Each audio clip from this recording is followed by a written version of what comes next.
Conference of Greater Milwaukee.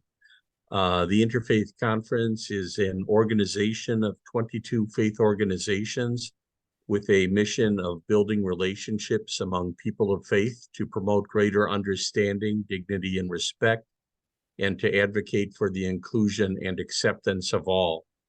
One of our core values is sustainability. We promote a sustainable environment that ensures future generations can thrive and enjoy all of God's creation.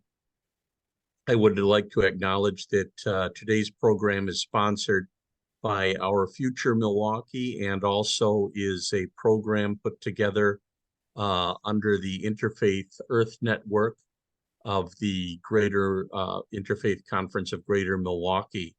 Our Interfaith Earth Network is a program of the Interfaith Conference, recognizing the social justice components of environmental work. The IEN is committed to initiatives critical to the Greater Milwaukee area, and over the coming year, we plan to focus on producing webinars such as this for our community to build more sustainable places of worship and home. With that, I would like to introduce the other people who are leading the program tonight. First of all, our program coordinator is Reverend J.C. Mitchell. He's the program coordinator of the Interfaith Conference, and he will be running the behind-the-scenes Zoom event this evening. We anticipate that you'll have questions during the presentation. We ask that you put those questions in chat. I'll bring that point a couple more times this evening. Our primary or initial presenter tonight will be Jennifer Evans. She is the president of Our Future Milwaukee, a coalition dedicated to ensuring the equitable implementation of Milwaukee's climate and equity plan. Jennifer is also a member of the Interfaith Earth Network as well. Another speaker this evening is Dr. Victoria Gillet. She is a practicing physician and a member of Healthy Climate Wisconsin. She will speak about some health benefits of electrifying our homes. Our question and answer session will be handled by Kathy Kuntz. Kathy is the director of the Dane County Office of Energy and Climate Change. She has almost 30 years of experience helping businesses and residents adopt sustainable practices. And again, she will be handling the Q&A tonight. I would also like to acknowledge Brady Steigoff, and my apologies, Brady, if I mispronounced your name. He is the community liaison manager for Focus on Energy, and he was very helpful in providing information for our presentation this evening. Our goal this evening is to provide a brief introduction to the consumer benefits of the Inflation Reduction Act. We will point you to resources so you can start planning on how to take advantage of thousands of dollars of potential benefits available from the federal government to electrify your home and make it more energy efficient. Today's introductory presentation is the first of a three-part series.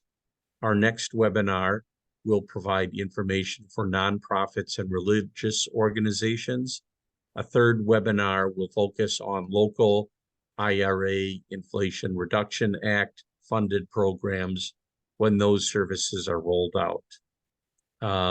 We will again provide this brief interview, and then it'll be followed by a Q&A session with Kathy Kuntz, a few housekeeping details, and we'll get started. First of all, the presentation is planned for a 20-minute time frame, and then after that, Q&A. This event is being recorded for future viewing. Those who registered for the webinar will receive an email with links to the recording and additional resources.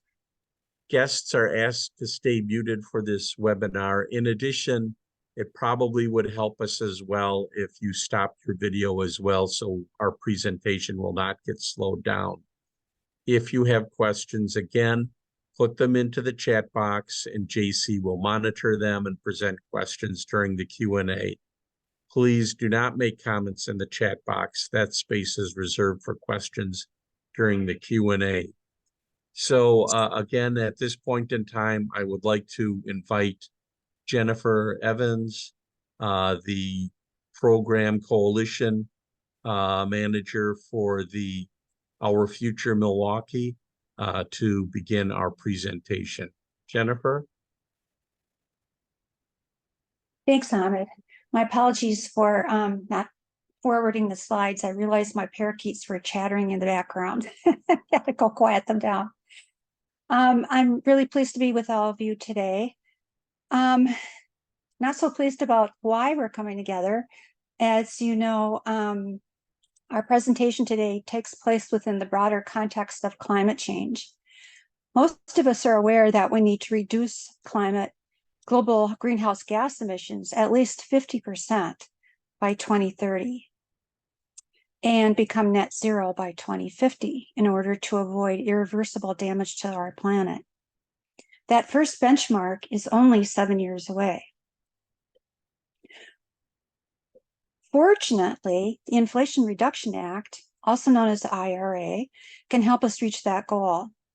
The first thing to understand is that the IRA is part of a package of federal legislation aimed at addressing climate change, rebuilding our infrastructure, and creating economic opportunity for underserved communities. The Bipartisan Infrastructure Law, which is also known as the Infrastructure Investment and Jobs Act, was signed into law by President Biden in 2021. It provides funds to rebuild and modernize our built environment while creating family-supporting jobs. More than half of the funding is dedicated to transportation infrastructure. It also provides significant funding for broadband, the power grid, water infrastructure, and pollution reduction. The IRA, which was signed into law by President Biden in 2022, is the most significant climate legislation in U.S. history. It provides $369 billion over the next decade to unleash clean energy and reduce our dependence on fossil fuels. Together with the Bipartisan Infrastructure Law, it promises to create new green jobs and drive down greenhouse gas emissions 40% below 2005 levels by 2030. IRA funds will be distributed through 3 channels. State governments will receive funds, most of which will then be funneled down to local municipalities and nonprofits through grants, tax incentives, and loans for local programs. The federal government is requiring that a large portion of these local programs target low-income communities and include job creation. Guidelines are being worked out, so these programs will not be available until next year. Corporations and businesses will be eligible for tax incentives and loans for sustainable practices, manufacturing, and clean energy production. Finally, some federal funds will be dispersed directly to households. That's what we're going to be talking about today. Dr. Leo Stokes is one of the authors of the Inflation Reduction Act. In the video clip that we're about to watch, she explains the rationale behind making money available for households to become more energy efficient.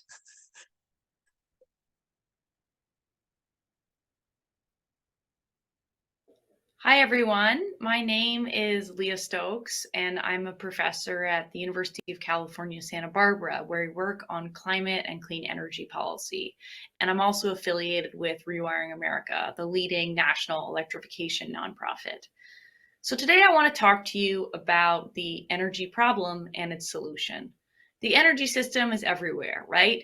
It touches most aspects of our lives, and it can be kind of overwhelming.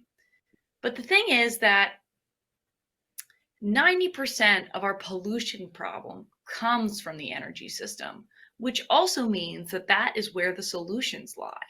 So when we look at the energy system, there are things like electricity, transportation, buildings, heavy industry. And what I like to say is that if we can clean up our electricity system, that will cut 1/4 of our carbon pollution. If we clean up our transportation system by electrifying it, that will cut another 1/4.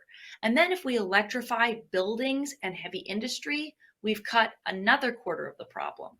So clean electricity plus electrification of transportation, buildings, and parts of heavy industry actually cuts 3/4 of the climate problem.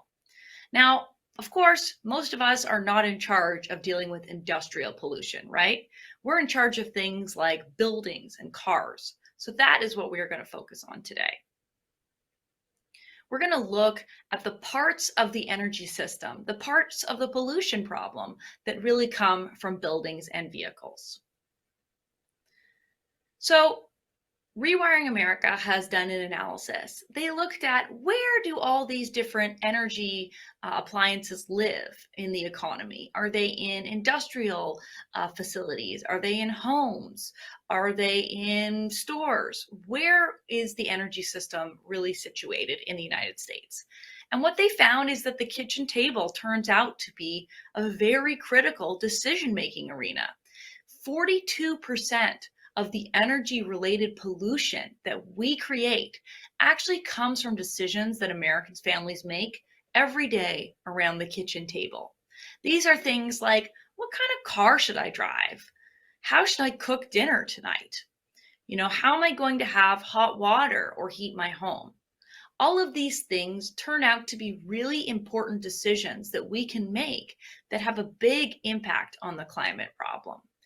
And although a lot of those systems right now run on fossil fuels, we know that we have the technology that we need to electrify them.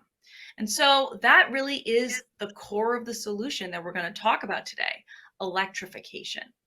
As I mentioned, clean electricity powering our homes and our cars and parts of heavy industry is actually a solution that can cut 3/4, around 75% of current carbon pollution.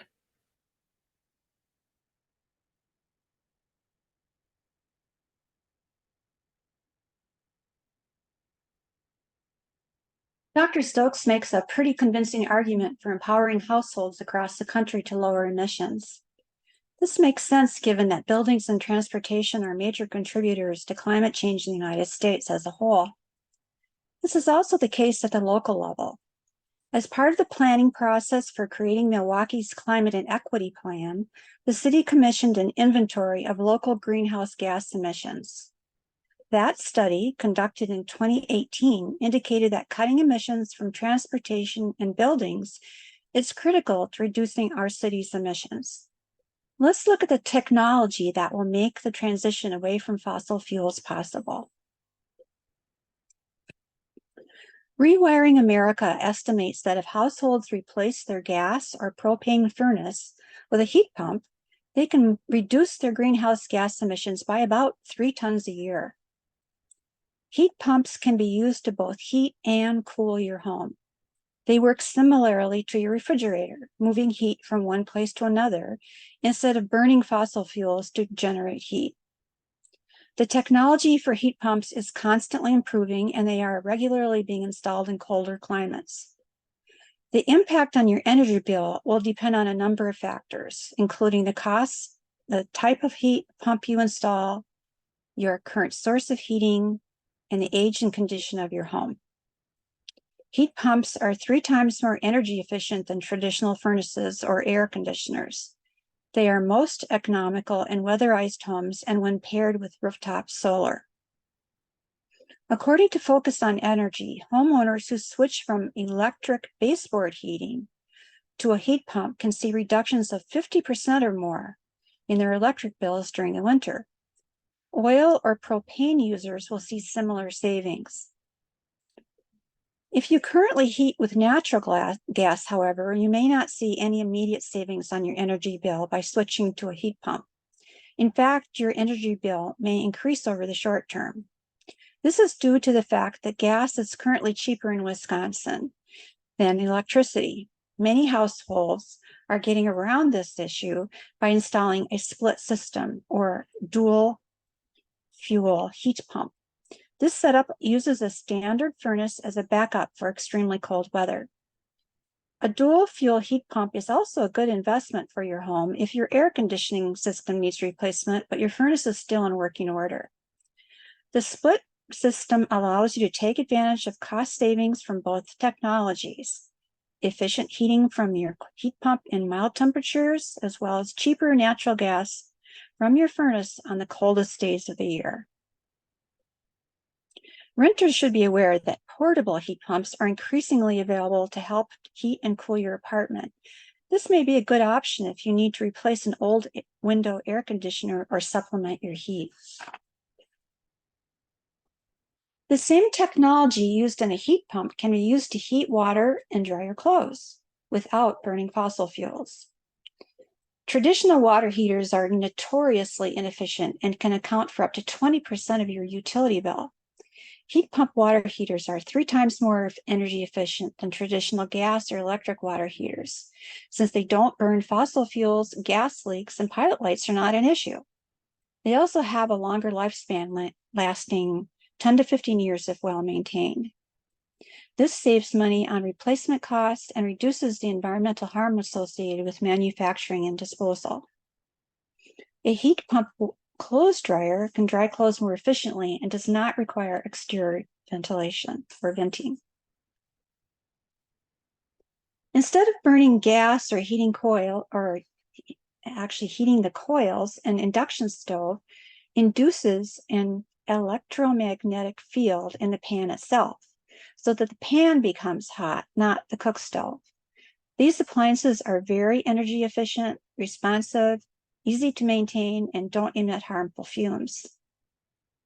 I've noticed that a lot of the cooking shows that I like to work are using all these kinds of stoves now too, so they're becoming very popular with chefs.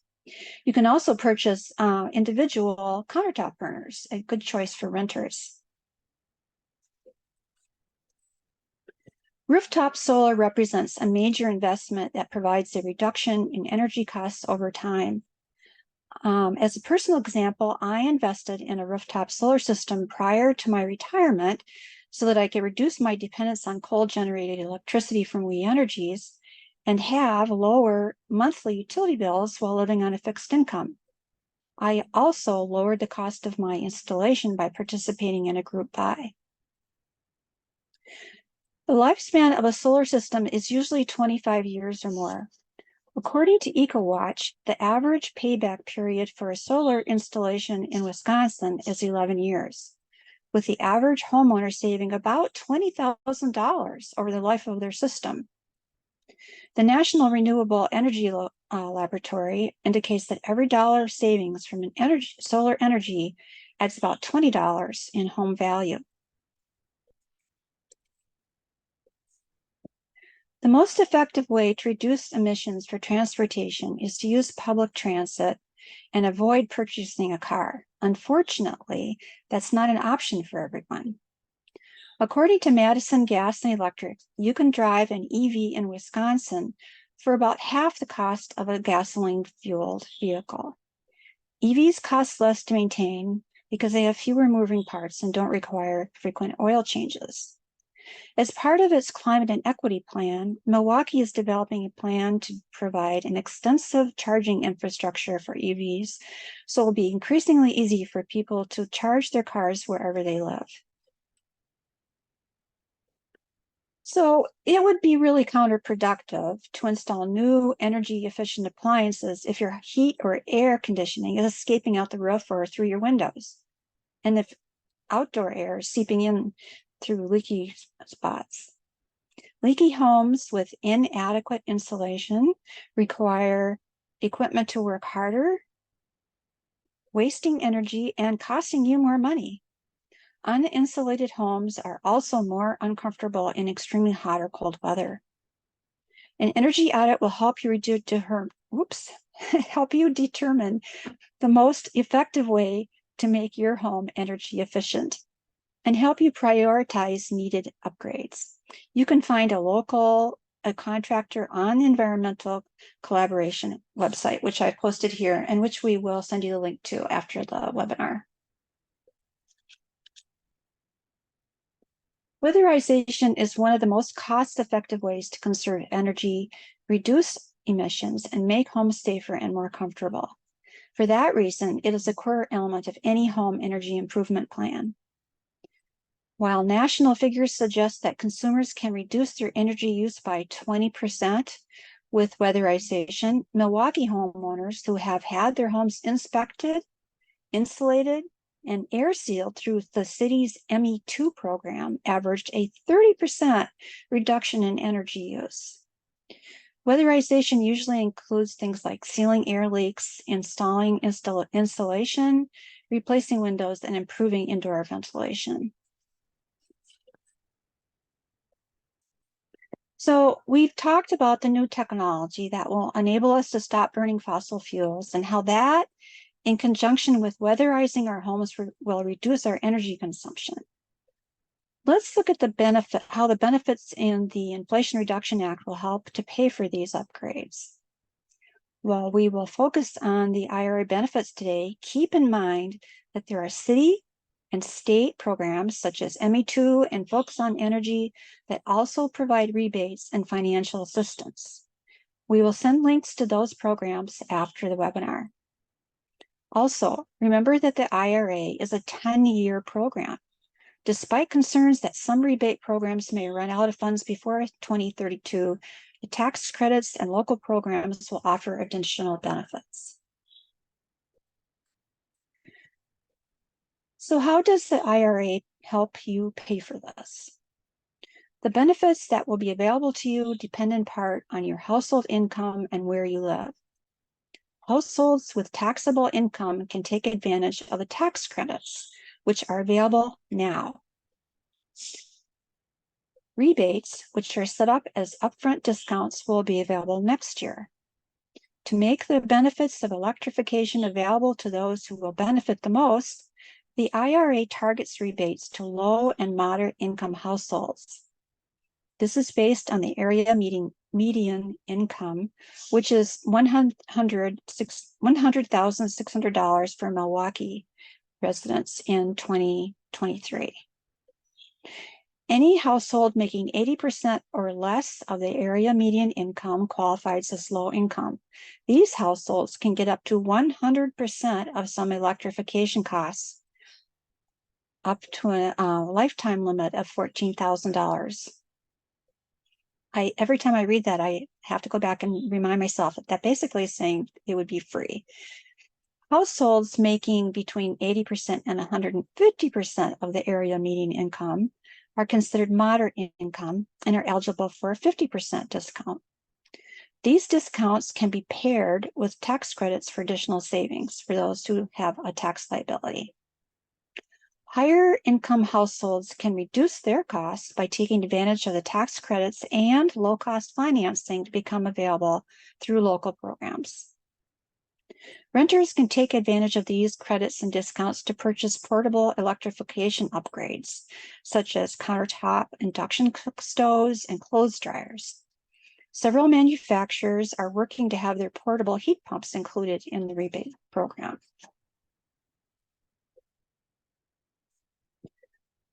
So let's look a little bit at the tax credits. With these, you receive the benefit when you file your taxes. For example, if you owe $4,000 in federal income taxes and claim a $3,200 credit, your taxes will be reduced to $800. These are non-refundable tax credits, meaning that they cannot exceed the amount that a person pays in taxes. Tax credits are available now to households that pay their federal taxes. Tax credits fall into three general categories: energy efficiency, clean energy generation, and electric vehicles. When you look into specific incentives, you may see that financial caps or limits on there are limits or caps on specific products. There's also an overall annual cap. The good news is the annual cap resets each year, making it possible to receive additional credit over the next 10 years. Eligibility for the electric vehicle credits is also tied to household income. To enable low-income families to benefit, starting in 2024, good news, this credit can be transferred to dealerships in exchange for a point-of-sale discount. The 30C tax credit for installing EV chargers is limited to low-income and rural households. Note that the federal budget for these tax credits is uncapped, so there's no less concern about money running out for tax credits. Most rebates will be offered as point-of-sale discounts for qualified purchases. It's really important that your contractor knows about these when you set up a contract with them. Installation and labor costs may be included. Those who don't earn enough income to pay taxes will want to focus on these rebates.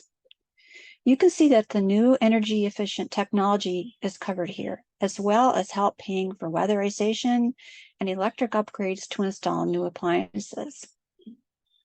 The whole home program requires an energy audit and covers home retrofits to increase efficiency. The greater the increase in efficiency, the greater the amount of the rebate under that program. These rebates include multifamily buildings in which 50% of the residents are low to moderate income. It also includes a contractor rebate up to $500 per project.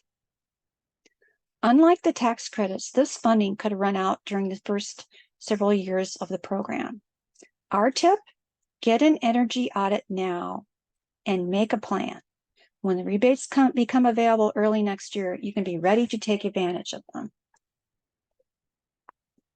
Here are 3 examples to show how both IRA tax credits and rebates are available for some items. Depending on your tax status and income, it may be possible to combine tax credits with rebates for greater savings. They can also be stacked with other local energy incentives. We plan to offer another webinar next year when the new rebates and local programs are rolled out, so you can get more information. At this point, you may be wondering how you can find out which tax credits and rebates you are eligible for. Fortunately, Rewiring America has set up some great online tools for you, including an IRA savings calculator that provides an estimate of the tax credits and rebates available to you. This is what it looks like when you go online. And I thought I'd take a minute and walk through it really quickly if my link is working. Yay. Okay, so when you go on to this, you'll see that it asks you for your zip code, whether you're a homeowner or renter, your family income. I just made up some numbers here. How many people in your family, and then you hit the calculate button and it throws out some basic estimates about what you're eligible for.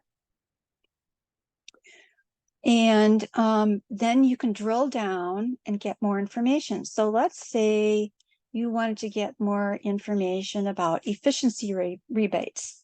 Then you would click on this little more info sheet and it'll talk to you about that, how much funding is available, and so forth. It doesn't give you a lot of information here right now because not all of them have been put forth, but basically gives you some basic information.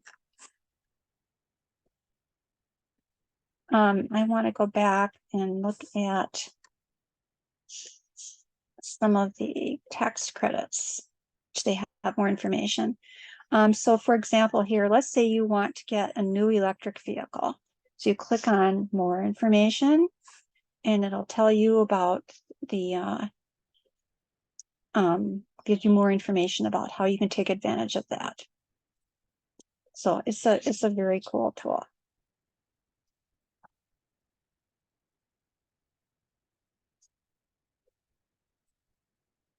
Now I just need to figure out how to get back into my slide. I'm not seeing how to get out of here.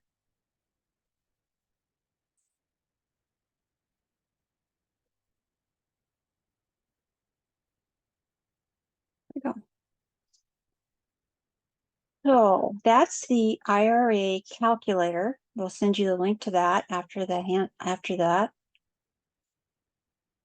The other thing that Rewiring has is a handy publication that gives an overview of IRA benefits and details on which incentives you may qualify.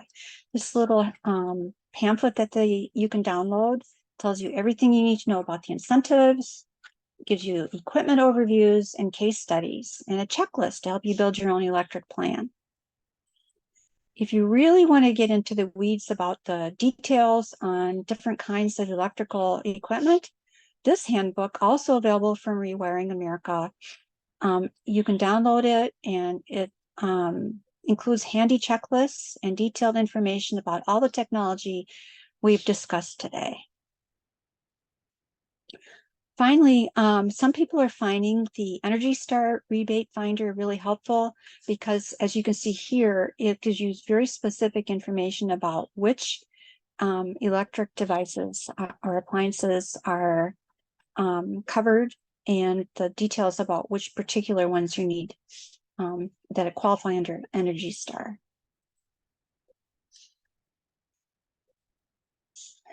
So Rewiring America and the other resources that we will send you can help you make a plan for accessing IRA benefits. Well, our ultimate goal is to cut emissions. Other factors will come into play.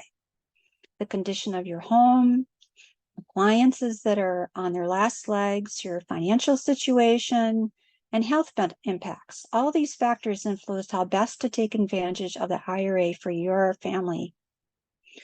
So this is, I'd like to introduce Dr. Gillet, who will help us wrap up our presentation by highlighting some of the potential health benefits of investing in more energy efficient homes and what a plan might look like. After her presentation, Kathy Kuntz will answer your questions. Victoria? Hi, everybody. When I heard about this talk, I was very excited to realize that there was an opportunity to explain why consumer benefits for the Inflation Reduction Act include health benefits, because they haven't been talked about as much as they should. I bet that many of you haven't had a doctor talk to you about the structure of your home. You may not have thought about how it impacts your health, but most Americans spend about 90% of their time in their homes, so it really shouldn't come as a surprise that the quality of our indoor environment influences our health outcomes. And we as medical providers are increasingly understanding what the impact of the home environment is on people's health. And here are some of the most direct pathways on this slide. Actually, I'm going to start by talking about that bottom left box, the electric ranges. And as Jennifer mentioned, gas appliances, especially gas stoves, are a significant cause of indoor air pollution. No, go back, not yet. When you think about it, it's pretty straightforward. If you're burning a fuel inside your home, that leads to the formation of soot and gas byproducts of combustion. And when you switch from gas burning to electric appliances, therefore, electric or air quality in your home improves actually really dramatically. The main benefits of weatherization, on the other hand, is better temperature control in your home because your HVAC system becomes much more effective, again, as Jennifer already referenced, but repetition is key. We have very strong data at this point that folks who have poorly insulated homes have worse health outcomes. That's for a variety of reasons. Their energy bills are higher. That means they have less money to spend on health promoting necessities like really quality food. They're also more likely to have their utilities shut off, which in the moment decreases access to healthy foods and refrigerated medications, and is just a very stressful experience. And they're also less likely to use air conditioning during extreme heat events.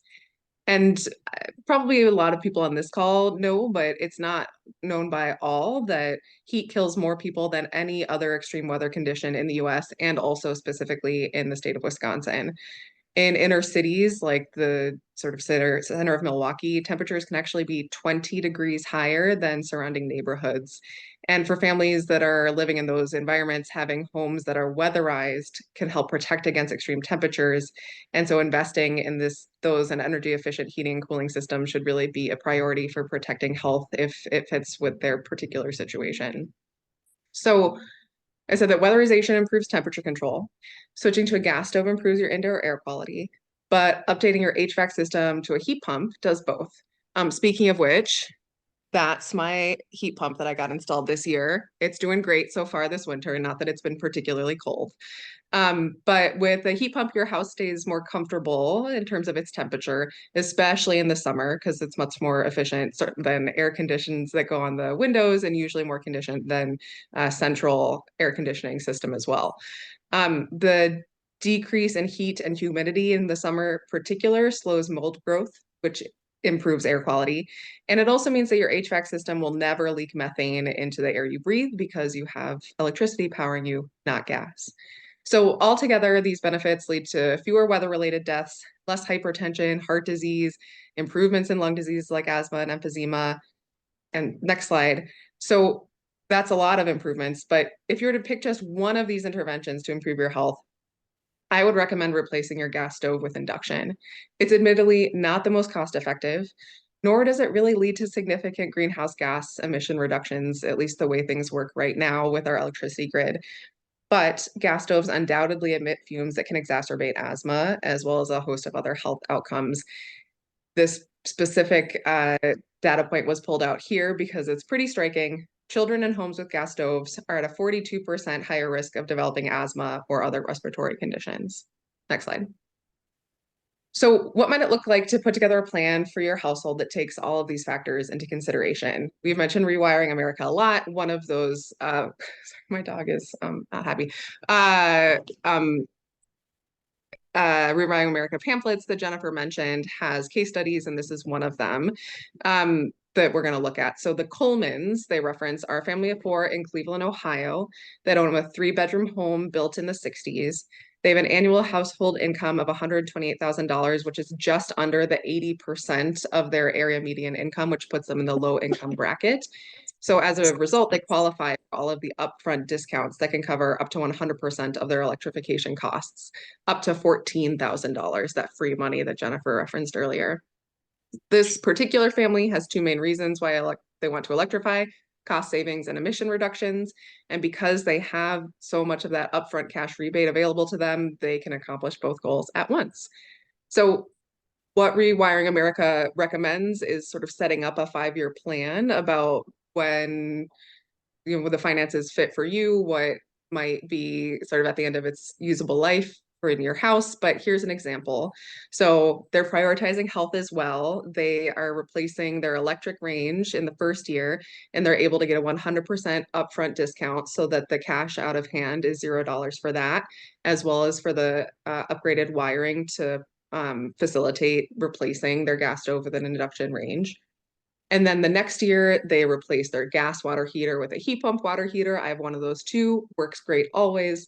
For that, they can't quite get the full discount to make zero cash out of hand, but between the cash discount and a tax credit, they're able to get the total cost down to just $875, and they will continue to save money on their bills from that switch going forward.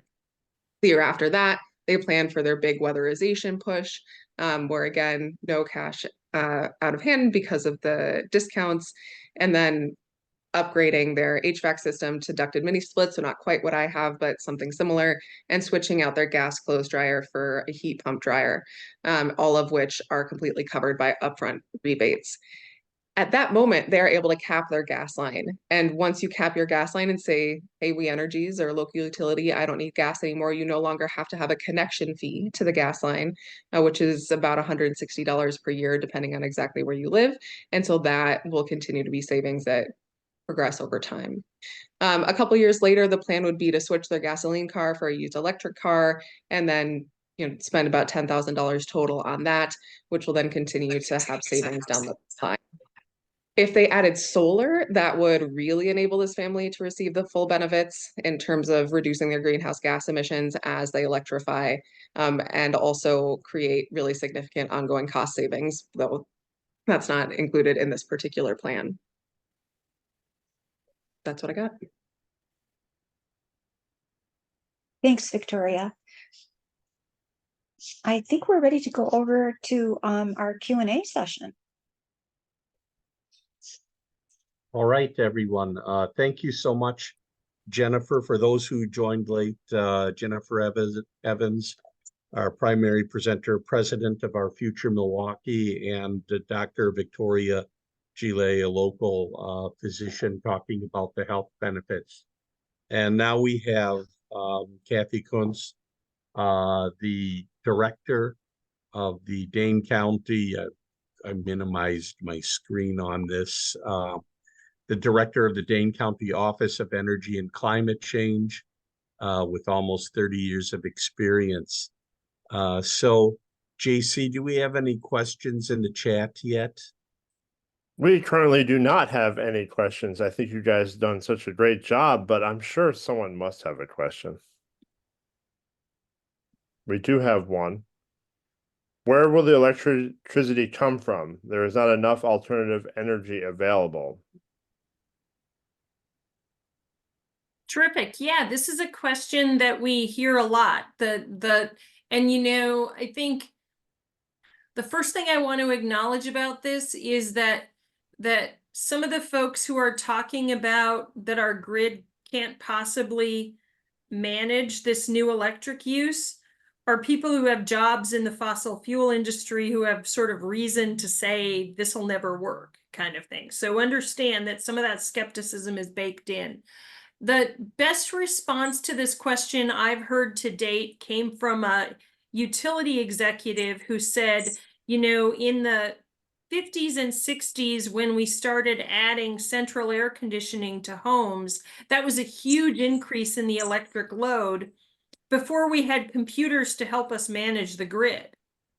So for the utilities, there's a challenge here, but it's a challenge they feel like they have under control, that we're not going to have everyone install heat pumps tomorrow. And we're installing a lot of solar adjacent to these new electrical technologies. I can tell you in Dane County, a lot of the households who are installing solar are buying electric vehicles, so there's a little bit of a balance in that helps us deal with that point kind of thing. So it's not as scary as we might think. And I tend to trust the executives who are telling me, hey, we've got computers now, Kathy, we're in much better shape to face this increase in load than we were the inefficient air conditioners in the 60s.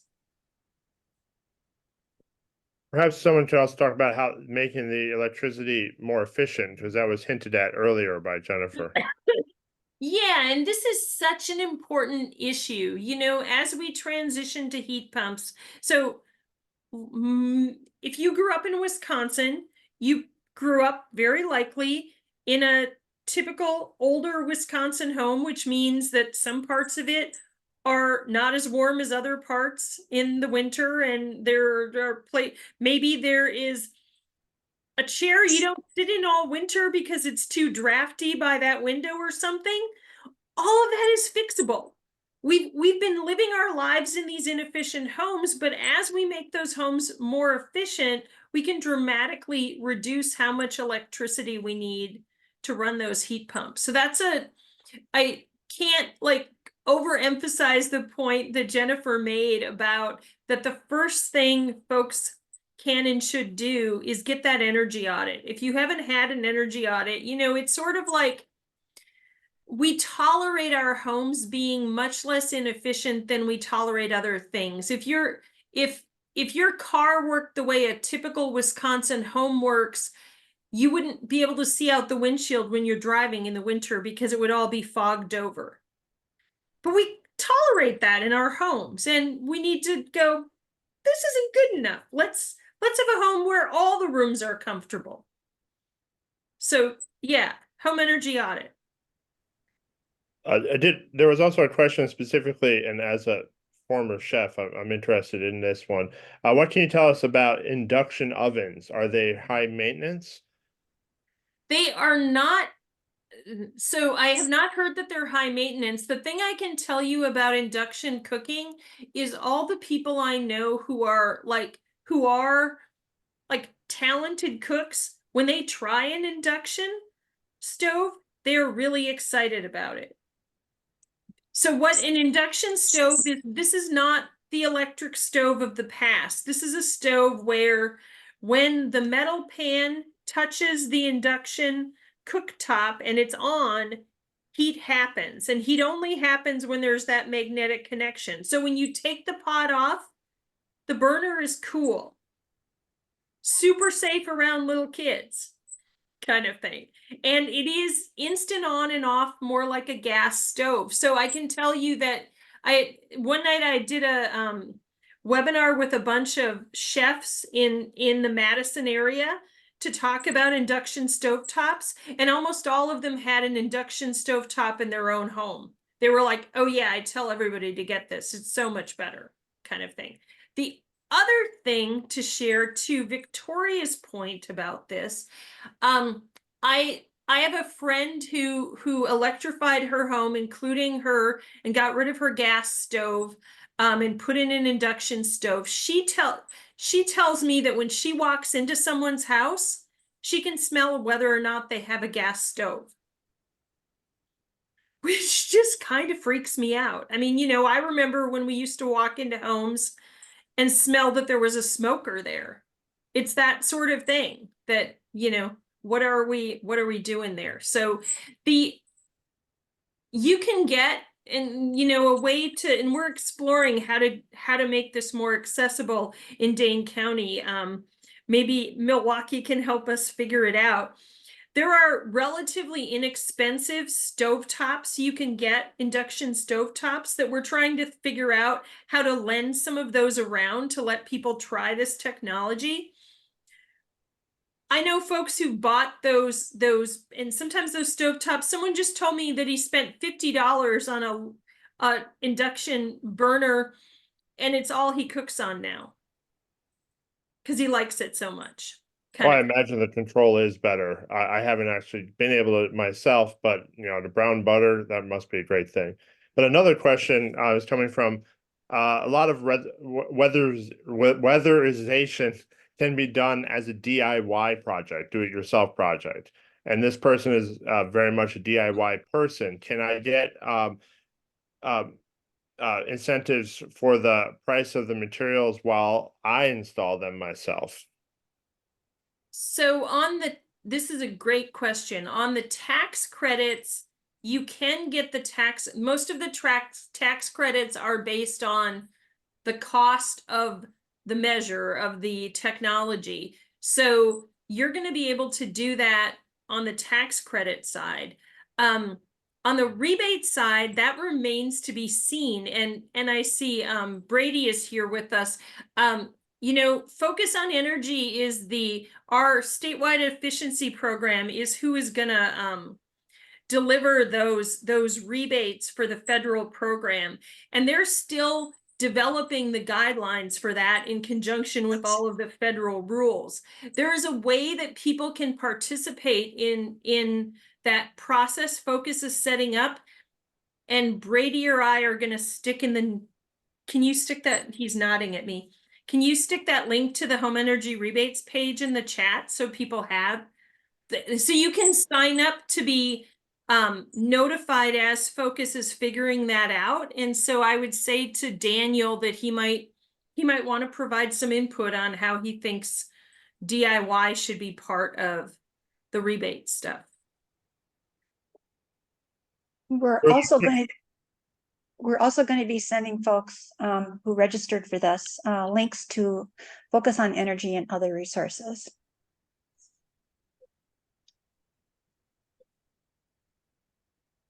Someone also just asked if their energy audit was done in the fall of 21, and they were just wondering if they needed to update that again. So that is probably recent enough. The trick may be, so the way the energy efficiency rebates work, it is based on sort of your audit versus your improvements. There might be a nuance in that. And I'm sort of that we have to see how those rules evolve. There are going to be requirements for what kind of an audit that was. But I would think that if you did an audit in 2021, it'll be usable. Then we have another question about the stoves. Are they safe for people with implanted pacemakers? Maybe the doctor could. So yeah, I have no idea why that would affect anything. Victoria, do know. you have? After I saw this come in through the chat, I just started looking because I did not immediately know the answer to this question. And I still don't, because the sources are varied. The So the reason it is a good question because pacemakers are turned on and off by technicians using magnets. And Mm. that's essentially what an induction stove is. My brief review was that the American Medical Association has not come out saying that this is an issue with pacemakers, and they like produce a pretty comprehensive list of what interferes with pacemakers. Perhaps some very old, very specific forms of pacemakers are concerning. And also there are some other organizations that say everyone with pacemakers should stay 3 feet away from stoves. And my real answer is I'm not sure. I will probably keep Googling behind the scenes. And if I come up with a definitive answer before we finish, I will jump back in. Awesome, awesome. And otherwise, it might be the case that if someone has a pacemaker, it's good to talk to their physician about who would know their pacemaker. Well, I grew up You with guys are good. That's a tricky. I have never. That is net. Wow. They're I definitely do a easier to lot of clean, these I'm sure. talks, gang, and that one, like, I'm like, wow. Glad I have a physician here with us.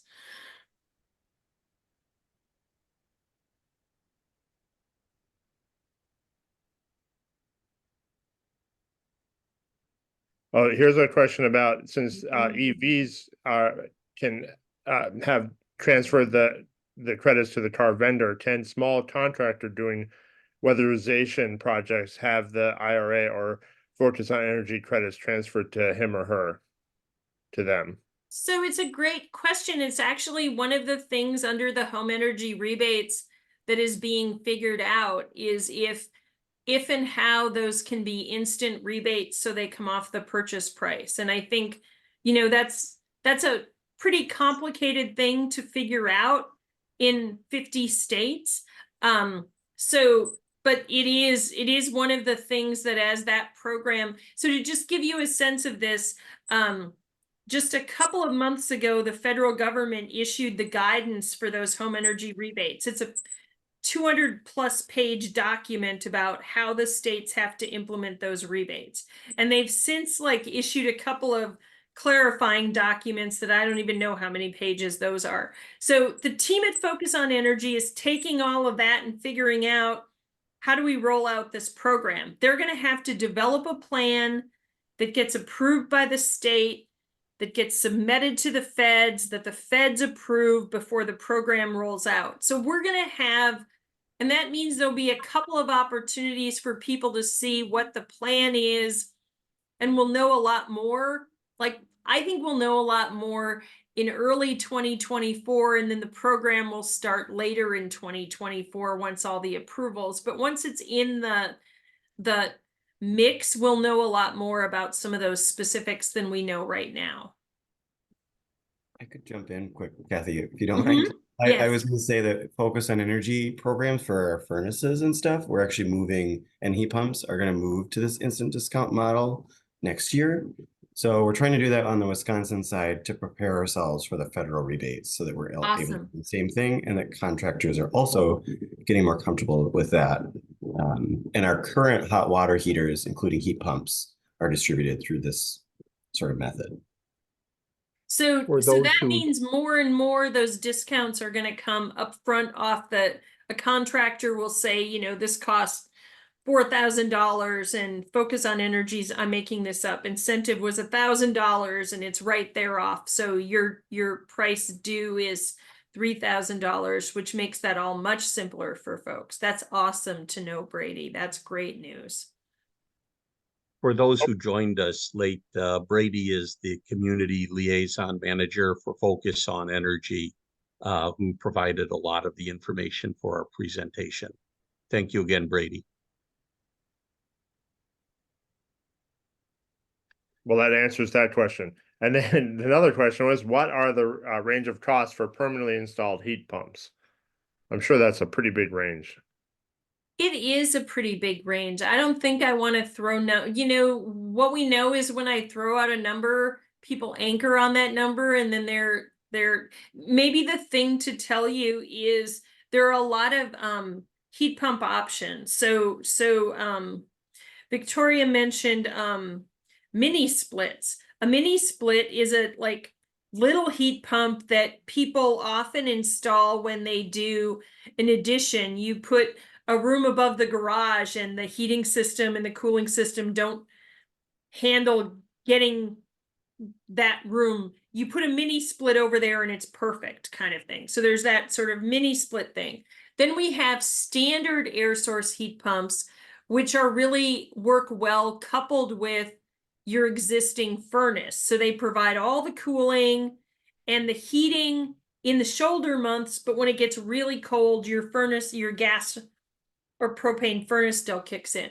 Then there's a cold climate heat pump, which is going to be more expensive, but is designed to do heating at colder temperatures. And that market is like changing every day. I mean, right now we have products out there that are rated to be efficient at like 0 degrees or 5 below, but like all of the manufacturers say that number is going to just keep getting colder and colder, that they can be really efficient. So often that cold climate has some sort of backup attached to it to provide heating when it gets super cold if the system can't handle it, kind of thing. But so there's really a range of products we're talking about here, depending on what you want to do in your situation.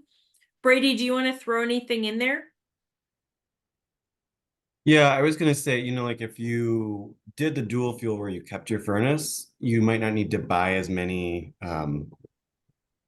heat pumps, and that could lower the cost. I was telling Jennifer, there's a really cool example I just heard from someone from Uzaki, Wisconsin, and they did a cold climate dual fuel. It was a 2005 home. If that tells me a little bit about maybe insulation they might have had.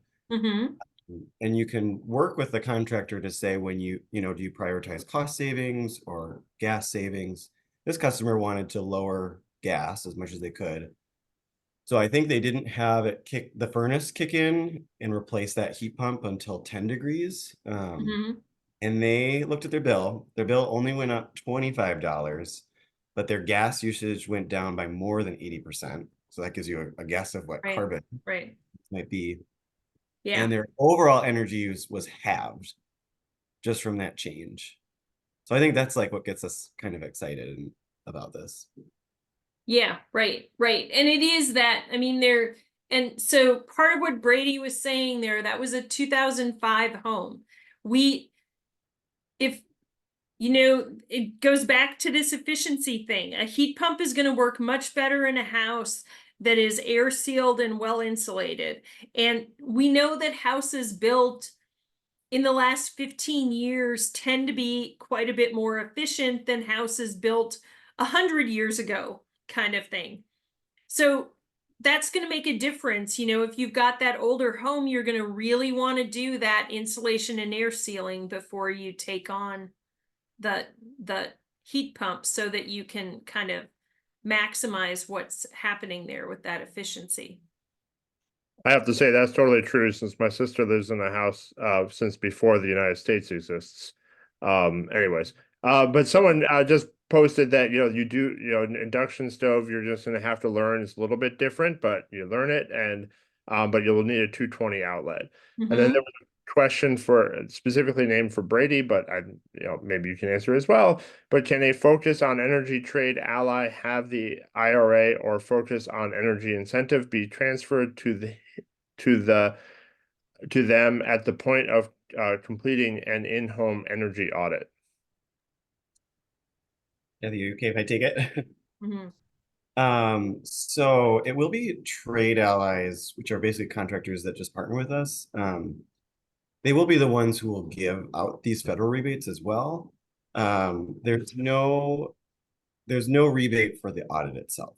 The audit helps what projects you could do that would be eligible for those rebates.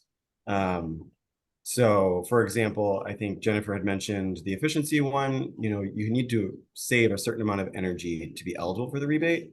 If you had a home energy report that would tell you, what do I need to do to reach that energy savings value that would make me eligible for the rebate? I will say energy audits on average cost around $500 to $600, depends on sort of the size of the home. But there is a tax credit through the Inflation Reduction Act that's $150. And the value that you get with like the roadmap that you'd have specific to your home to be able to do all these other energy and projects is just like going to pay for itself in so many ways that may not be financial, but in the future, you know, with the energy projects you'll do, it'll give you that roadmap. The other thing I would add there is that Focus on Energy has an online energy audit that, like, if you are listening to Brady and I and you're going, you know, Kathy, I think our house is pretty good. I don't think it needs an energy audit. It's really good to do that online audit, because what the online audit will do is give you a sense of how your house compares. And so you'll use your energy bills and you'll fill in some basic information about your house. And, you know, maybe you'll be right. Maybe it'll say, your house is really very efficient already. Congratulations. But it might also say, wow, you have a lot of opportunity for savings. And that's just like 20 minutes of your time to have a better sense of where you're starting out at in this. Some utilities also have, so in my area in Madison, our utilities have a way that we can look at in our My Account how our house compares to other houses that are similar to ours in the utility territory. I don't know if We Energies has that feature on their website, but I would poke around your, no, Victoria says no, there's not a, because that's kind of a nice, it's kind of a nice kick in the pants too, to go, wow, my neighbors are all like spending a lot less money on energy than I am. Why am I choosing to spend more than them?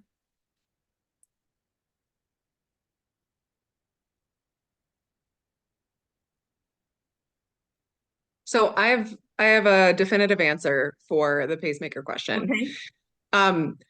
There are a subset of pacemakers for which there is no issue in doing this, because the primary issue with the magnet is some pacemakers, they listen to your heart and then change what they do based on the listening, and the electricity interferes with the listening. So if your pacemaker doesn't listen, then it doesn't care if you're buying an induction stove.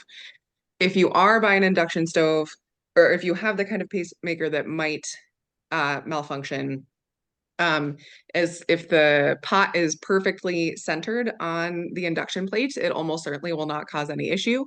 If it is off center, then it might, like very keyword might, only if the communication mismatch would be an issue. So maybe might cause an issue, but if you are more than 2 feet from the stove, there is no way it will cause an issue, because when you crank them up to max and do as much as you can to try to up the currents, as long as you move 2 feet away, it's always better. Which, if you're the main chef and you have a pacemaker and you like to be way up in there and you've got 4 burners and you're leaning over one, like, that is the situation in which I would say that they are not going to work out. Thank you, Victoria. That's Yeah. like super helpful. I'm not a very good cook, so as you were saying that, I was like, wow, this could be another excuse why I don't have to do the cooking. I could go, oh, I don't have a pacemaker, but yeah. I don't wish that on you. No, not even as an excuse to get out of cooking.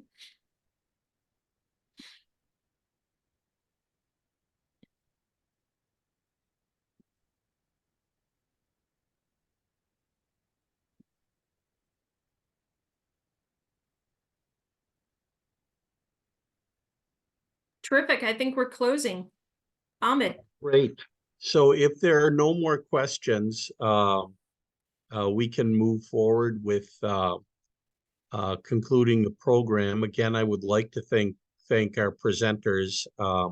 Jennifer Evans, Dr. Victoria Gillet, and Kathy Kuntz for all of their effort and expertise in putting together this introductory program for the benefit of consumers, what is available under the Inflation Reduction Act. Before we get to a couple of the end notes regarding this program itself, I would also like to indicate that another program of the Interfaith Conference is our Amazing Faith Dinner Dialogues, which is a gathering over a meal where people of all different faiths or no faith whatsoever meet to discuss. It's a moderated discussion.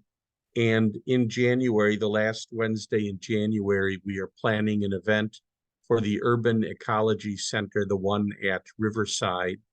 And we will include or try to get information to all of you. We will certainly have a short presentation on the Interfaith Earth Network work and a few questions on environmental matters. But we are certainly looking forward to extending that invitation to everyone who was able to attend tonight as well. So in conclusion, again, I would like to remind everybody to watch for the email with links that we're planning to send out. And as Jennifer said, the best time to make a plan in order to take advantage of the potential benefits is for now. And also, please keep up with the Interfaith Conference of Greater Milwaukee. Again, this is the first part of a three-part series, and we are planning to have a situation in which, as additional information is put out, we will convey that as well. I know that we're planning our next one to focus on places of worship and small commercial business opportunities. Jennifer has posted something about our Future Milwaukee, of which she is the president, and some information about signing up for a newsletter, or you can scan the QR code as well. And so again, I would just like to conclude by thanking everyone who was able to share their time and interest in attending our presentation and submitting all of the questions tonight, and to our speakers as well. And I wish everyone a good evening. And I see JC has posted a note about the Amazing Faith Dinner Dialogue that I mentioned at the end of January. It will be actually put up on our website after our December 27th event is concluded, because we post those one at a time. So that will come after December 27th. Okay. Thank you again, everyone. Thank you, JC, for moderating. Thank you, Brady, for your input. And thank you, Jennifer, Victoria, and Kathy, for your expertise. Have a good evening, everyone. Thank you very much. That was very helpful and very informative. Thank you. Thank you.